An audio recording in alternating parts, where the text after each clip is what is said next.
That's something you got to think about because that area of the country is prone to big earthquakes and a tsunami threat too, right, Cedric? Yeah, when you got that large body of water just off your shores and you get those earthquakes, it's just like being in a bathtub. You rub your arms through the bathtub, you get those ripples, and sometimes that water can splash over. Never a good sign there, but thankfully, no tsunamis there. And for us, well, we probably wish we could have at least some water falling from the sky to help mix up things. I want to show you this time lapse. This is not from today. This was from earlier this week on Monday and Tuesday. And you could see how we had that layer of haze and smog that was trapping in the valleys. But you could also kind of make out downtown Salt Lake. And you can see the tops of the mountains there pretty good in the distance. But things have changed quite a bit. And in fact, as we take a look at the live view, it's just a milky white sheet that seems to show across half of the screen, including covering up most of the mountains in the distance. So we've seen this inversion layer strengthen and deepen as we've gone throughout this week. And so now we've gone from this being around 5,500 feet to making its way up to about 7,000 feet out there. So that smog is drifting north a little bit while still staying stuck in the valleys as well. So that means you just have to get a little higher up to try to escape some of this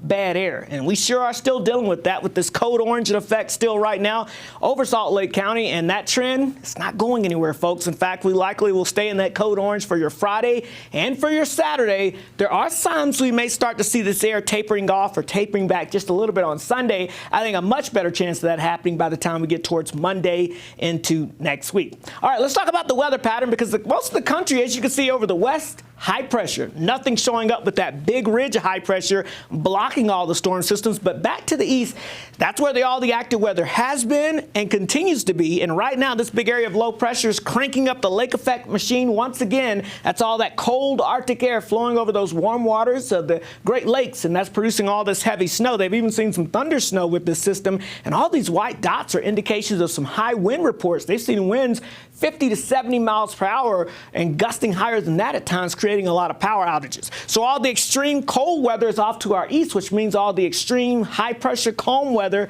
is off to the west. And that's going to be the case as we go into your Friday as well, right on even into your Saturday, not seeing much change with this. But by Saturday night, here comes our next storm system breaking down the ridge by Sunday. And then notice by Monday, it allows for the main thing, which is that much colder air to move in. That helps to erode the inversion layer. And then, of course, we could also see a little unsettled weather with that as well.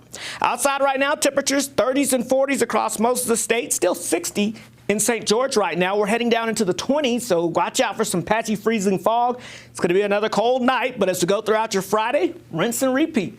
40s and low 50s across the north and central sections of the state, low 60s across lower Washington County. And, of course, the haze and the smog will be there with this high-pressure ridge still in place. And that situation stays around for your Friday. But by Saturday, this system breaks down the ridge. Then it has to travel over the northern half of the country before it arrives. So it loses a lot of its moisture.